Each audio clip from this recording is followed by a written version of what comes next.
بسم الله الرحمن الرحيم.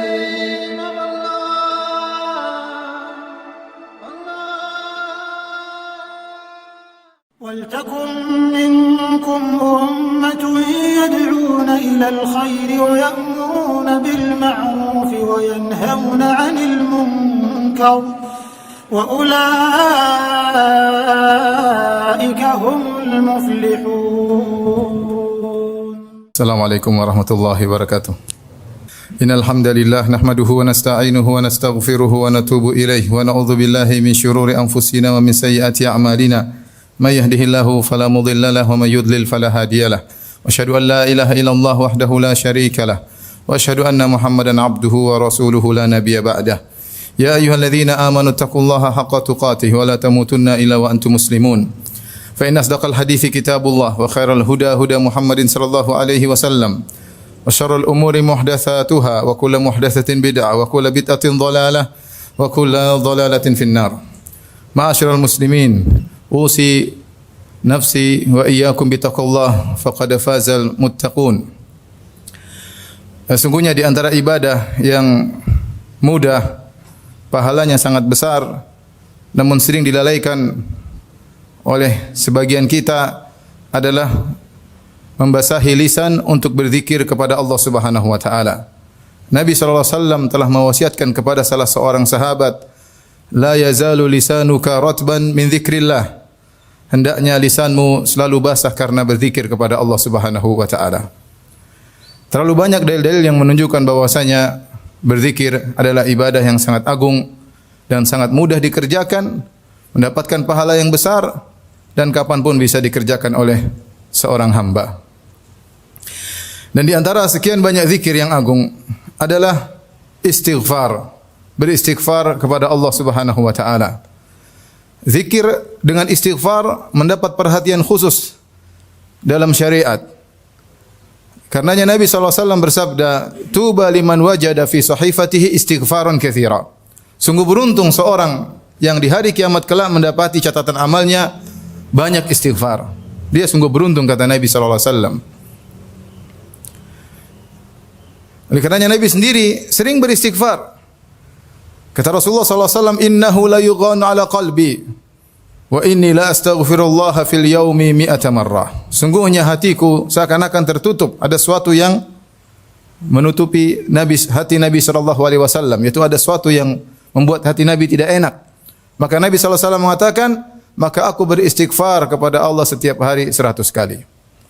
Dalam riwayat yang lain kata Nabi sallallahu alaihi wasallam, "Ya ayyuhal mu'minun tubu ila Allah." Wahai orang beriman, bertobatlah kepada Allah. Fa inni atubu ilaihi fil yaumi mi'ata marrah. Sungguhnya aku bertobat kepada Allah Subhanahu wa taala setiap hari 100 kali. Kita sadar bahwasanya di zaman ini sangat mudah bagi kita untuk bermaksiat kepada Allah Subhanahu wa taala. Baik tatkala kita sedang di luar rumah maupun di dalam rumah. Karena medsos, ya, setiap orang pasti memilikinya. Dan jika seorang sudah memiliki HP, sudah memiliki medsos, dia pasti bermaksiat. Pasti bermaksiat. Entah bermaksiat dengan apa yang dia lihat, entah bermaksiat dengan apa yang dia dengar, entah bermaksiat dengan apa yang dia baca, yang dia komentari, dan itu pasti dia lakukan. Betapa banyak aurat wanita yang kita lihat di medsos. Dan lama-lama kita terbiasa. Sementara lisan kita enggan untuk beristighfar kepada Allah Subhanahu wa taala. Oleh karenanya seorang berusaha untuk banyak istighfar karena dia sadar bahwasanya dosa setiap hari dia lakukan. Kalau dahulu orang berdosa, dia keluar dari rumahnya, maka dia akan banyak melakukan dosa. Jika dia menetap di rumahnya, maka dia terhindar dari banyak dosa. Namun di zaman sekarang berbeda. Seorang dalam rumah pun tidak bisa terhindar dari berbagai macam dosa. Selama dia bisa mengakses internet, dia bisa melihat apa yang dia lihat, maka dia tidak akan luput dari perbuatan dosa. Belum lagi dosa-dosa yang lain. Dan ini menekankan kita untuk sering beristighfar kepada Allah Subhanahu wa taala.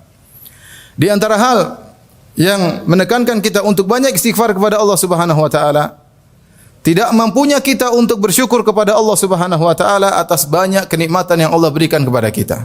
Sungguhnya setiap nikmat yang Allah berikan kepada kita wajib untuk kita syukuri.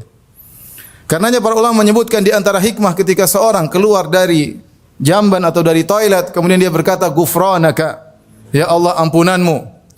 Kenapa? Karena dia telah mengeluarkan kotoran dari tubuhnya. Dan itu nikmat yang luar biasa. Seandainya kotoran tersebut tertahan dalam tubuhnya, maka akan menimbulkan banyak penyakit. Dan dia tahu, ya Allah, di antara sekian banyak kenikmatan adalah Engkau bersihkan tubuhku dari kotoran ini dan aku tidak mampu untuk mensyukurinya. Maka seorang berkata, ghufranaka, ya Allah ampunilah aku. Lihat nikmat yang Allah berikan kepada kita sangat-sangat banyak. Kalau kita mau hitung tidak akan mampu untuk kita hitung. Yang ini semua menekankan kita untuk banyak beristighfar karena tidak ada di antara kita yang mampu untuk mensyukuri nikmat tersebut dengan sebagaimana yang seharusnya. Kemudian di antara hal yang membuat kita semakin ditekan untuk beristighfar karena kita tidak bisa beribadah kepada Allah dengan yang seharusnya. Siapa yang bisa salat dengan khusyuk yang luar biasa, yang sesuai dengan keagungan Rabbul Alamin? Tidak ada yang mampu.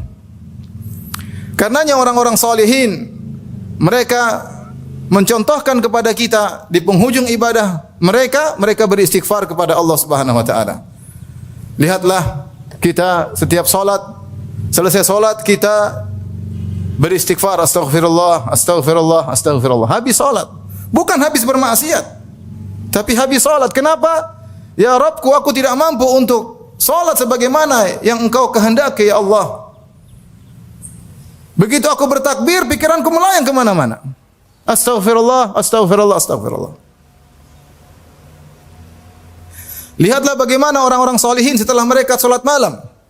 Kata Allah Subhanahu wa taala, "Wa bil ashari hum yastaghfirun." Dalam ayat yang lain, "Wal mustaghfirina bil ashar." Dan mereka beristighfar di waktu sahur. Siapa mereka ini? Ini orang-orang yang malamnya mereka salat malam, siangnya mereka bersedekah, berinfak. Malamnya mereka salat malam, mereka tutup salat malam mereka dengan astaghfirullah, astaghfirullah, astaghfirullah, astaghfirullah. Mereka tidak ujub, mereka tidak bangga dengan ibadah yang mereka lakukan. Mereka sadar bahwasanya ibadah yang mereka lakukan penuh dengan kekurangan. Oleh karenanya, ya, Allah Subhanahu wa taala menyuruh orang-orang tatkala berhaji kemudian beranjak meninggalkan padang Arafah, Allah mengatakan wastaghfirullah, beristighfarlah kepada Allah Subhanahu wa taala. Haji, sudah mengorbankan uang, biaya, letih sampai ke padang Arafah, di bawah terik matahari berdoa kepada Allah Subhanahu wa taala.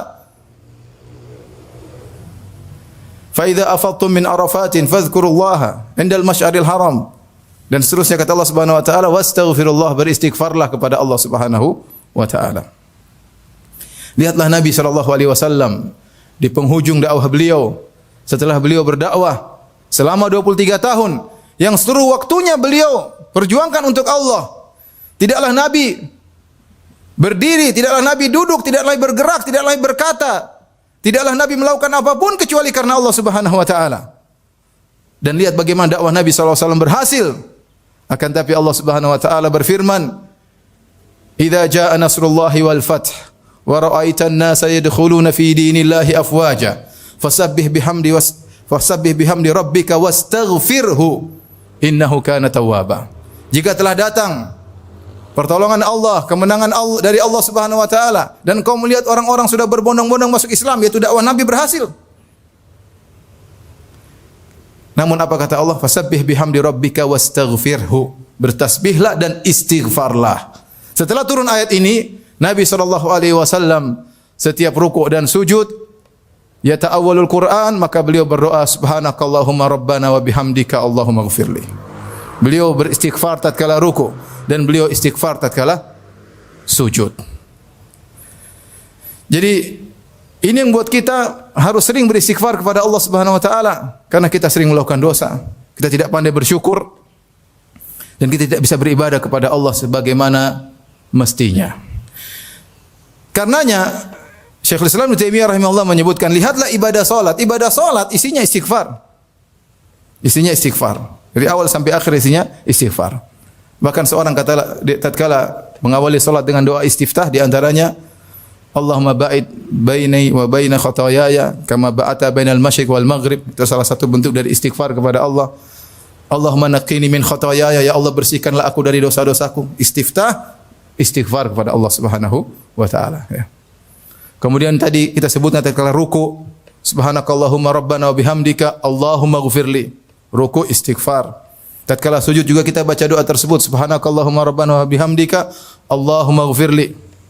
Tatkala kita duduk di antara dua sujud, kita juga beristighfar, rabbi ghfirli, rabbi ghfirli, rabbi ghfirli, atau rabbi ghfirli warhamni wajburni, dan seterusnya. Kita beristighfar kepada Allah Subhanahu wa taala. Kemudian tatkala kita berdoa di penghujung salat setelah kita bertasyahud, Nabi mengajarkan doa-doa, di antaranya doa-doa Allahumma ghfirli ma qaddamtu wa ma akhartu wa ma asrartu. Ya Allah ampuni aku. Ya. Jadi salat isinya istighfar. Setelah salat yang kita ucapkan astaghfirullah, astaghfirullah, astaghfirullah. Saking agungnya istighfar sampai-sampai Nabi disuruh oleh Allah untuk beristighfar bagi kaum mukminin. Fa'lam annahu la ilaha illallah wastaghfir li dzambik walil mu'minin.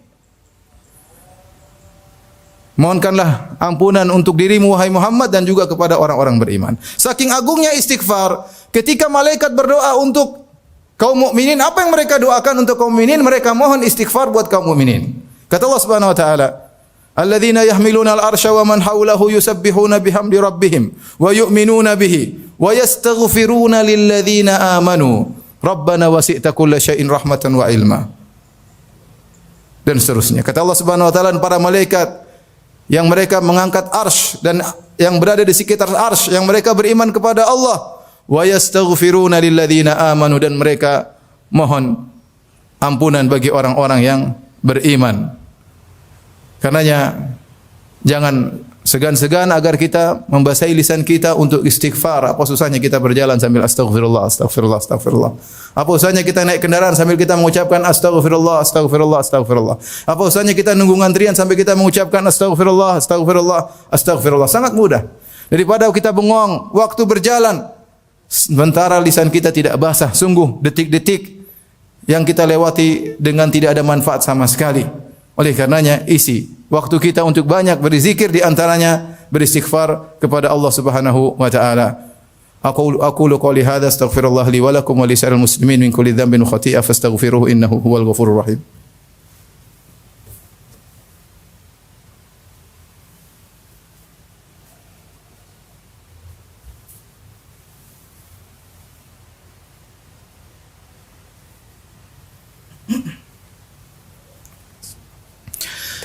Alhamdulillah ala ihsanihi wa syukru lahu ala taufiqihi wa amtinanihi wa asyhadu an la ilaha illallah wahdahu la syarika lahu ta'ziman li sya'ni wa asyhadu anna Muhammadan abduhu wa rasuluhu da'ala ridwanihi. Allahumma salli alaihi wa ala alihi wa ashabihi wa ikhwanihi. Para sidang Jumat yang dirahmati Allah Subhanahu wa taala, sungguhnya istighfar mendatangkan banyak faedah di dunia maupun di akhirat. Ya, di antaranya seorang yang beristighfar akan dimudahkan segala urusannya. Karenanya diriwayatkan dari Ali bin Abi Thalib radhiyallahu taala anhu, beliau berkata, "Ma nazala bala illa bidzam wa la yurfa illa bitaubah." Ya, tidaklah datang bala, ya, musibah, bencana kecuali dengan gara-gara dosa, dan tidak diangkat kecuali bertobat kepada Allah Subhanahu wa taala. Nabi Nuh berkata kepada kaumnya, "Faqultu astaghfiru rabbakum innahu kana ghaffara yursilis samaa'a 'alaikum midrara wa yumdidukum bi amwalin wa banin wa yaj'al lakum jannati wa yaj'al lakum anhara ma lakum la tarjuna lillahi waqara."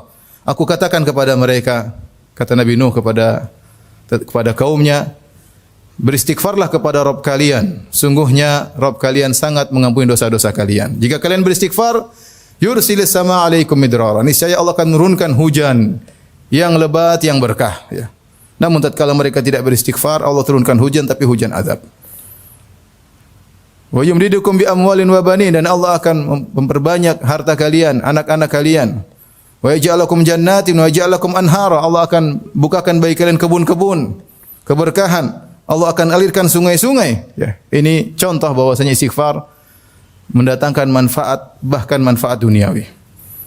Karena tidaklah seorang mengalami apapun, kesedihan, kegelisahan, ya, ketakutan, kekhawatiran, maka hendaknya dia beristighfar. Karena tidak mungkin menimpa dia hal tersebut kecuali karena dosa-dosanya. Maka segera dia membasahi lisannya dengan astaghfirullah, astaghfirullah, astaghfirullah, astaghfirullah. Ini kita baru berbicara manfaat istighfar di dunia. Bagaimana lagi istighfar di akhirat? Tentu akan mengangkat derajat seseorang dengan istighfar tersebut. Ya. Oleh karenanya ada seorang diangkat surganya, dia heran di akhirat.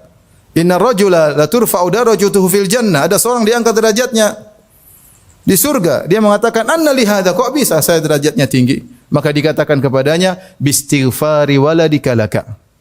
Karena anakmu selalu mohon ampunan buat engkau. Karena anakmu selalu mohon ampunan buat engkau. Karenanya dengan semakin terkikisnya dosa, semakin habisnya dosa, maka derajat seorang semakin tinggi di surga kelak. Mungkin orang-orang banyak masuk surga, tetapi bagaimana derajat mereka sesuai dengan hilangnya dosa dari mereka. Karenanya ketika di padang mahsyar tidak ada yang bisa memberi syafaat kecuali Nabi SAW. Semua nabi-nabi yang mulia menolak untuk memberi syafaat agar Allah datang memulai persidangan. Orang-orang datang kepada Nabi Adam alaihissalam. Mereka puji Nabi Adam alaihissalam. Anta abul bashar, khalaqakallahu biyadayhi wa asjada laka malaikatahu. Ala tara ma nahnu fih, wahai Adam, engkau nenek moyang manusia. Allah ciptakan kau dengan kedua tangannya. Allah menyuruh malaikat sujud kepadamu. Tidakkah kau lihat bagaimana kondisi kami? Ala tashfa' lana 'inda rabbik? Tidakkah kau memberi syafaat bagi kami di sisi Allah Subhanahu wa taala? Lihat kondisi kami, matahari dalam jarak 1 mil, keringat bercucuran. Kata Adam, "Inna rabbi qad ghadiba al-yawma ghadaban lam yaghdab mithlahu qablahu wala ba'dahu." Sungguhnya Rabbku murka pada hari ini. Belum pernah Allah murka seperti ini sebelumnya dan tidak akan murka seperti ini setelahnya. Sungguhnya aku telah dilarang mendekati suatu pohon dan aku melanggarnya. Kata Adam alaihissalam, "Nafsi, nafsi, jiwaku, jiwaku, jiwaku juga butuh syafaat. Jangankan kalian, aku juga butuh syafaat." Idhabu ila ghairi, pergilah kepada nabi yang lain. Idhabu ila Nuh, pergilah kepada Nabi Nuh. Mereka datang kepada Nabi Nuh, mereka muji Nabi Nuh. Nabi Nuh tidak bisa. Mereka pergi kepada Nabi Ibrahim, Nabi Ibrahim juga tidak bisa. Mereka kepada Nabi Musa tidak bisa. Nabi Isa tidak bisa. Sampai Nabi Muhammad SAW kemudian yang berani untuk meminta syafaat kepada Allah Subhanahu wa taala. Kenapa? Karena Nabi Muhammad SAW bersih dari segala dosa. Dosa-dosa yang telah lalu dan akan datang telah diampuni oleh Allah Subhanahu wa taala. Inna fatahna laka fatham mubina liyaghfira lakallahu ma taqaddama min dzambika wa ma ta'akhkhar. Agar Allah mengampuni dosa-dosamu wahai Muhammad yang telah lalu dan akan datang. Jadilah Muhammad adalah orang yang paling tertinggi di surga. Kenapa dia tidak memiliki dosa sedikit pun? Karena sejauh mana kita banyak beristighfar kepada Allah Subhanahu wa taala, sejauh itu pula tingkatan kita di surga kelak. Oleh karena jangan pernah ragu-ragu, jangan pernah malas untuk banyak beristighfar kepada Allah Subhanahu wa taala. Dan di antara zikir pagi petang adalah beristighfar kepada Allah Subhanahu wa taala. Kapanpun silakan beristighfar kepada Allah, terutama waktu-waktu spesial, di pagi hari, di petang hari, tatkala di waktu sahur, setelah seorang melaksanakan salat tahajud, dia duduk kemudian berkata astaghfirullah, astaghfirullah, astaghfirullah, astaghfirullah. Inna Allaha malaikatahu yusalluna 'alan nabi ya ayyuhalladzina amanu sallu 'alaihi wa sallimu taslima. Allahumma salli 'ala Muhammad wa 'ala ali Muhammad kama sallaita 'ala Ibrahim wa 'ala ali Ibrahim innaka Hamidum Majid. Wa barik 'ala Muhammad wa 'ala ali Muhammad kama barakta 'ala Ibrahim wa 'ala ali Ibrahim innaka Hamidum Majid. Warda Allahumma an khulafa'ir rasyidin alladzina qadaw bil haqq wa bihi kanu ya'dilun, Abi Bakrin wa Umar wa Uthman wa Ali wa an sa'iris sahabah wa tabi'in wa anna ma'akum wa anna ma'ahum bi karamika wa judika ya akramal akramin. Allahumma a'izal Islam wal muslimin wa adhil asy-syirka wal musyrikin wa dammir a'daka a'da'ad din. Rabbana zalamna anfusana wa illam taghfir lana wa tarhamna lanakunanna minal khasirin. Allahumma aslih lana dinana alladhi huwa ismatu amrina wa aslih lana dunyana wa aslih lana dunyana allati fiha ma'ashuna wa aslih lana akhiratana allati ilaiha ma'aduna waj'alil hayata ziyadatan lana fi kulli khair waj'al mauta rahatan lana min kulli syarr. Rabbana atina fid dunya hasanah wa fil akhirati hasanah wa qina adzaban nar wa aqimus salat.